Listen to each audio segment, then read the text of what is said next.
so many similar images of these long-armed creatures. If you have never taken a close look at ancient cave paintings, now might be a good time to start. At first glance, they seem like straightforward depictions of animals, hunters, and everyday life. But then you notice the strange figures, odd shapes, elongated heads. Look at these things, how weird. Look at their heads. Beings that do not quite look human. And suddenly, things get a lot weirder. 60,000 years ago and they look like aliens. Yep. I mean, those look Isn't that exact. incredible? Giant black eyes, huge heads. Some say these are just abstract symbols or creative storytelling. Others believe they are something much bigger, proof that ancient humans were not alone. Take the Wanjina figures, for example. The Wanjina figures are found in rock shelters across the Kimberley region of Australia. These paintings, made by the indigenous Wunambal, Warora, and Ngarinyin people, show these massive ghostly beings with big white faces, no mouths, and these wide, dark eyes. Some of them have these halo-like headdresses or radiating lines around their heads, like they are glowing. To the people who have lived there for tens of thousands of years, these are their powerful ancestral spirits, gods of the rain, clouds, and creation. They are not just ancient graffiti.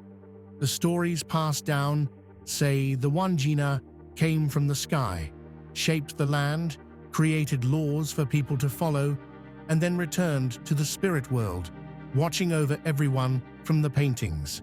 But of course, the moment people from outside heard beings from the sky, the alien crowd jumped in. The argument is that the Wanjina look suspiciously like the classic grey alien. Big eyes, weird proportions, and that whole "we come in peace or maybe not" vibe.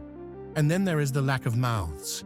The indigenous explanation: the Wanjina are so powerful they do not need to speak. Their thoughts alone can change the world. The ancient astronaut theory: these were extraterrestrials with telepathic abilities, and the paintings are a record of early human contact. Some even suggest the glowing headdresses are not halos, but actual space helmets, and those radiating lines, energy fields, or light sources. Now, there is a big problem with just slapping an alien label on everything that looks remotely otherworldly.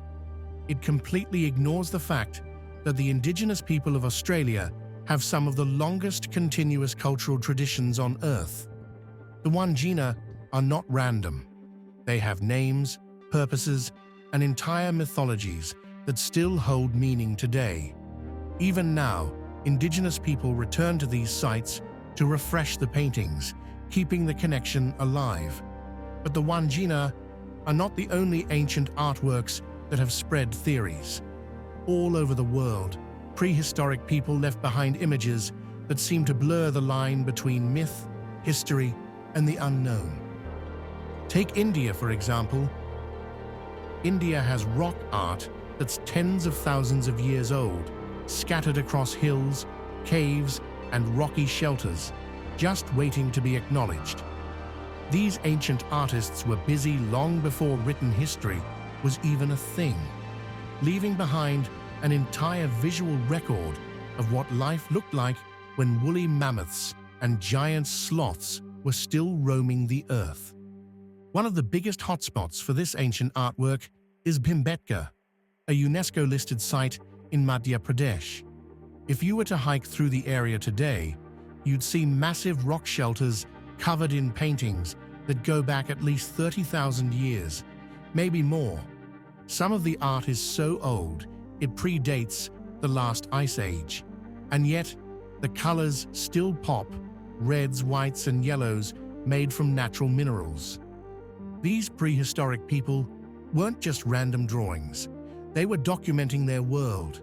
You've got depictions of hunters with bows and arrows, wild animals like tigers and elephants, and even early dance scenes. And it's not just Bhimbetka. There are hundreds of rock art sites all over India, Maharashtra, Karnataka, Odisha, Chhattisgarh, Rajasthan, you name it. Some of them are older than the pyramids, and yet they barely get a mention outside of academic circles. In places like Kupgal, you even have petroglyphs, where ancient people straight up carved images into the rocks instead of just painting them. Some of these engravings are thought to be over 10,000 years old, which means they were created when giant prehistoric elephants still roamed the subcontinent.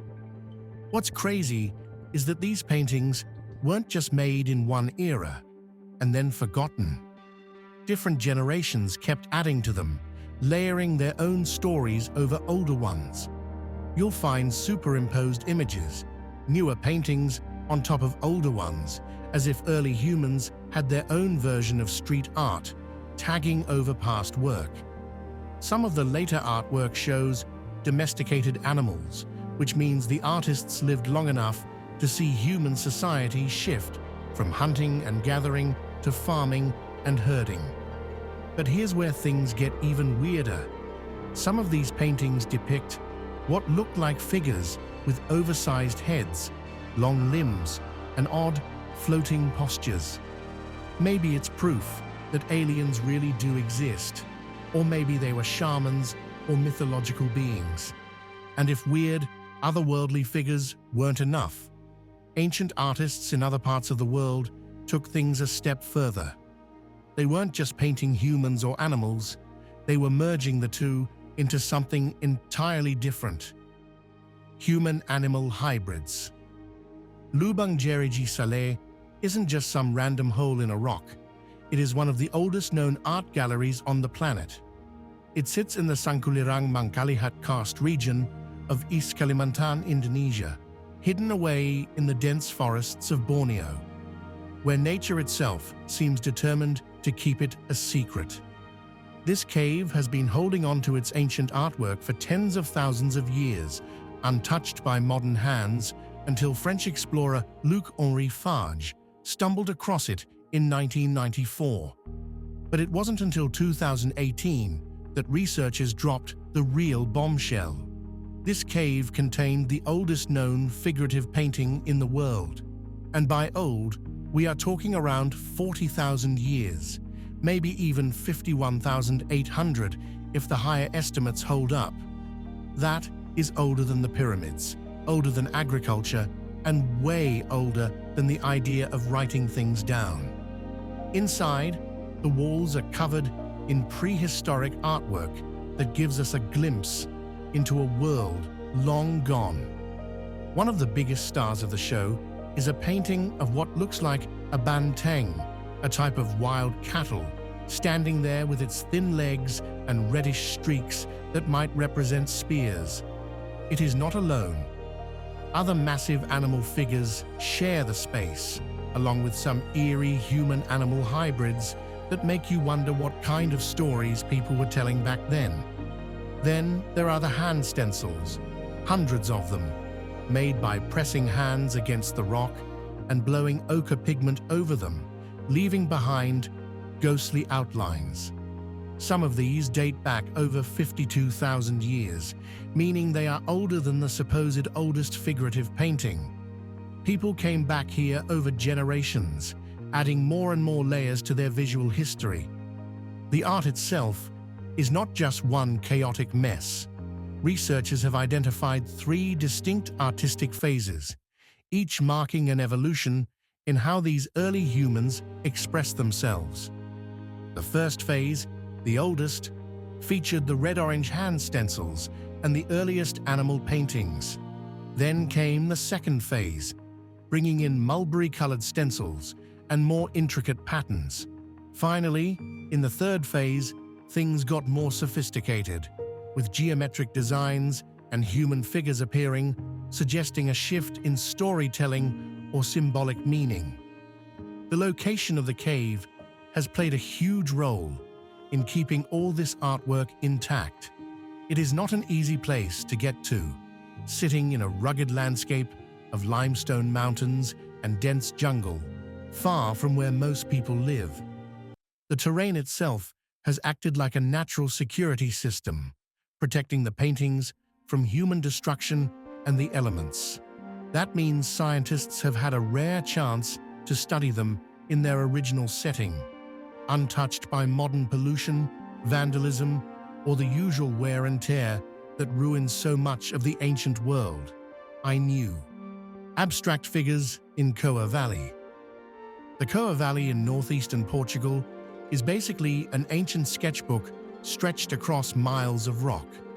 It is one of the biggest open-air Paleolithic art sites ever found, covered in thousands of engravings left behind by people who lived over 20,000 years ago. And the best part?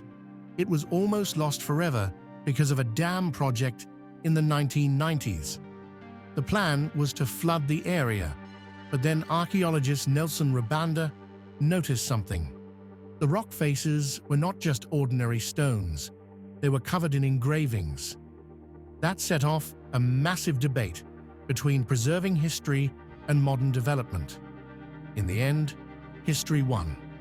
The dam was scrapped and the valley became a protected site, giving us a rare, untouched look at the artistic mind of prehistoric humans. These engravings are old, but they are not all from the same time period. The earliest ones go back to around 22,000 BCE, during the Gravettian period. Back then, the artists focused on animals, big, strong, detailed figures of the creatures they lived alongside. Horses, aurochs, deer, all carefully carved into the rock, sometimes layered on top of each other like an evolving story. By the time the Solutrean period rolled around, things got even more refined. The engravings became more complex, the animals more lifelike, and the style more deliberate. Then, during the Magdalenian period, the artwork took another turn. Now, there were not just animals, but human figures too. Anthropomorphic and zoomorphic designs started showing up. Detailed depictions of people and creatures that suggest these artists were not just recording what they saw, they were telling stories, creating something beyond just documentation. And if you thought ancient art was confined to the land, think again. There's a whole other world of artwork hidden underwater, where human creativity has left its mark in some unexpected places. Yep, I'm talking above the underwater Lascaux Cave. Lascaux Cave is not your typical prehistoric art site. Most of these places are hidden in rocky cliffs or buried under layers of sediment. But this one, it is underwater. The entrance sits 37 meters beneath the waves off the coast of Marseille, France, sealed away by rising sea levels since the last ice age. If you want to visit, you would need diving gear, a lot of skill, and a serious tolerance for tight spaces. Even then, you would not be allowed in. Access is strictly controlled because the cave is at risk of disappearing forever. And it is not just Europe and Asia that hold these ancient masterpieces. Across the Atlantic, in the harsh but stunning landscapes of Texas, early humans were busy leaving their mark in ways that still puzzle archaeologists today. Paintings of evolution in Seminole Canyon State Park. Seminole Canyon State Park in Texas is like an ancient art gallery, except instead of framed paintings, the walls of the canyon itself hold the work of people who lived here thousands of years ago. This place has some of the oldest pictographs in North America, created by cultures that existed long before written history. The rock art is scattered across more than 200 sites, with the most famous ones, Fate Bell Shelter and Panther Cave, preserving images that stretch back over 7,000 years. People have been passing through and living in this region for at least 12,000 years. By around 7,000 BCE, a distinct culture had formed, and they started painting on the canyon walls, leaving behind messages we are still trying to fully understand. They reflect the spiritual beliefs, daily lives, and hunting practices of the people who made them. They didn't have written language, but they had stories to tell, and they did it with pigment and stone.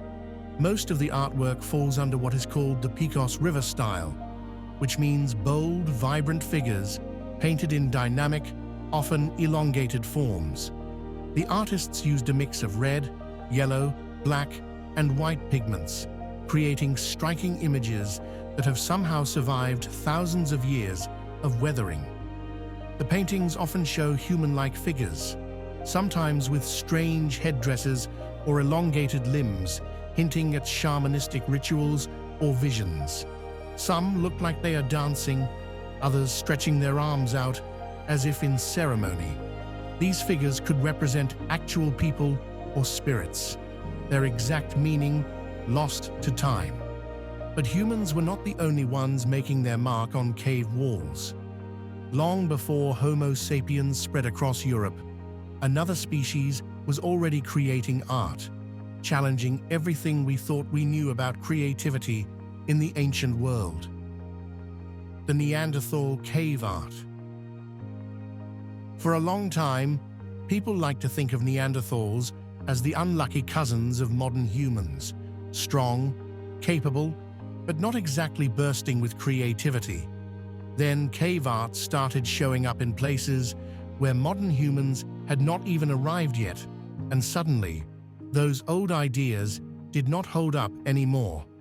Some of the earliest known cave paintings in Europe, dating back at least 65,000 years, were not made by Homo sapiens at all.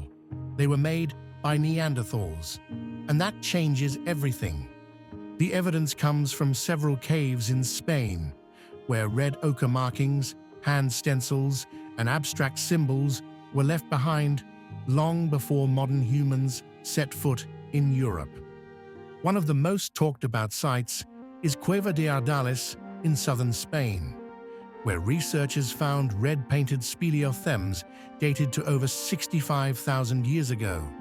Then there is Maltravieso Cave, home to hand stencils that push back the timeline of artistic expression in Europe, and La Pasiega, where mysterious linear motifs suggest that Neanderthals were thinking in symbols long before we gave them credit for it.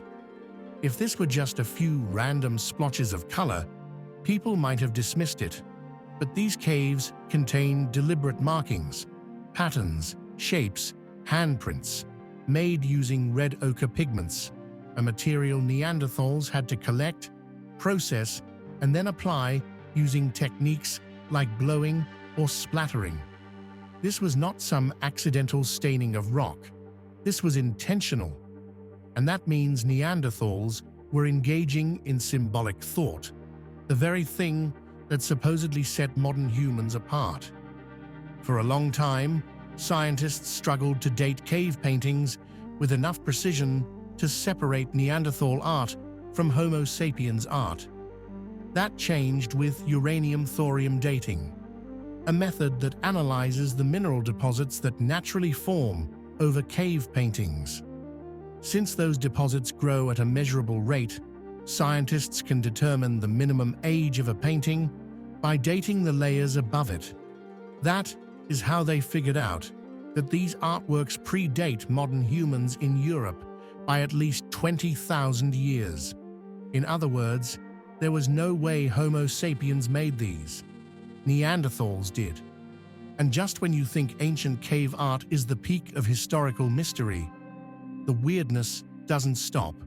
Fast forward thousands of years, and people were still carving strange things into stone. Except this time, it was underground. Royston Cave is the kind of place that makes you wonder what the hell people were up to in the past. It is an underground chamber packed with strange carvings, lost to history for centuries, until a guy accidentally dug into it in 1742. He had been working in the town's butter market when he hit what turned out to be a buried millstone. Below it, a mysterious, bell-shaped chamber carved out of solid chalk, completely forgotten beneath the streets of Royston, England.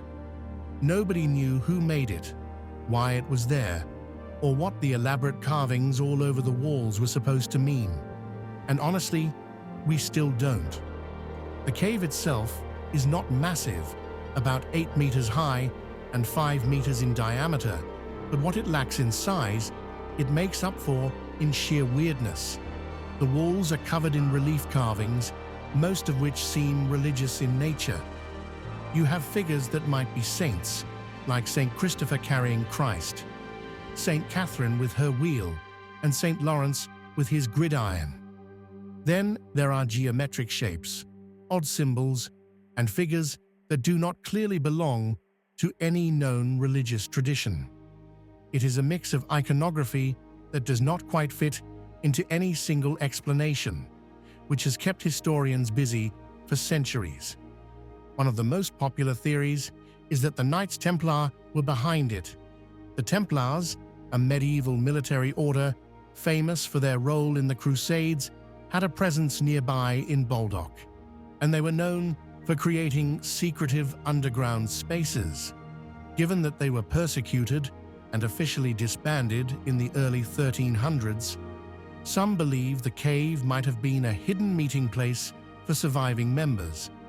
The carvings could have been part of their rituals or a way to leave coded messages for those who knew how to interpret them. Sounds dramatic, but the lack of solid evidence makes it hard to prove. And while Europe has its fair share of mysterious carvings, ancient artists in other parts of the world were just as busy leaving their mark. Over in Thailand, a recent discovery revealed that prehistoric cave art had been hiding in plain sight for thousands of years. Wat Lut Sawat. Wat Lut Sawat cave art is one of those places that makes you wonder how much history is still hiding right under our noses. In 2020, archaeologists exploring Khao Sam Roy Yod National Park in Thailand stumbled upon something that had been sitting there for thousands of years, murals painted by prehistoric humans, some dating back as far as 3,000 years. Before this, there were already known prehistoric sites in the region, but this discovery added another layer to the story of the people who lived, hunted, and left their mark on the landscape long before recorded history. The cave itself is perched about 125 meters above sea level, with a wide entrance stretching 9.5 meters across, making it relatively easy to access. Unlike some other rock art sites that are hidden in narrow tunnels or require squeezing through impossible spaces, this one feels like a natural gathering spot. Maybe that is why ancient artists chose it in the first place. The murals inside are what make it stand out. The walls are covered with human-like figures, some of them clearly engaged in activities like hunting with bows and arrows. These are not just random stick figures. Some of them appear to be wearing accessories, which hints at a deeper cultural or ritual significance. Whoever painted these scenes wanted to do more than just document daily life. They were expressing something, whether it was religious, spiritual, or symbolic. One of the most striking images is of a siro, a goat-like animal native to the region. That might not sound like much, but it tells us something crucial. These ancient people were not just painting for the sake of it. They were capturing the animals they lived alongside, possibly animals they hunted or even revered in some way. Art like this gives us a rare glimpse into how they saw their world, what mattered to them, and how they interacted with their surroundings. And just like that, across different continents and thousands of years, ancient artists kept finding new ways to tell their stories. While Thailand's cave murals give us a glimpse into early life in Southeast Asia over in France, one of the most famous prehistoric art sites in the world was waiting to be discovered: the Dordogne art. Lascaux Cave is one of those places that makes you stop and wonder what was going through the minds of people who lived thousands of years ago. Hidden beneath the rolling hills of the Dordogne region in southwestern France, it sat untouched for millennia until 1940, when a group of local teenagers accidentally stumbled upon it. One of their dogs, supposedly chasing a rabbit, disappeared down a hole, and when they went to investigate, they found something far more exciting than a lost pet. Armed with a lamp, they crawled inside and found themselves staring at walls covered in paintings, huge, powerful animals frozen in motion, their shapes illuminated in the flickering light. What they had uncovered was one of the most impressive prehistoric art galleries ever discovered. Lascaux is packed with over 600 paintings and 1,500 engravings, covering nearly every surface of the cave. The artwork is bold, colorful, and surprisingly sophisticated. Enormous aurochs, wild horses, leaping deer, and bison charge across the walls, captured with an attention to movement and detail that suggests these artists weren't just idly doodling. They knew their subjects well, every muscle, every stance, every nuance of how these animals moved. One of the most famous panels, known as the Hall of the Bulls, features some of the largest figures, including an aurochs that stretches a staggering 5 meters across the rock face. And then there is the so-called unicorn, a mysterious two-horned creature that no one has been able to definitively identify.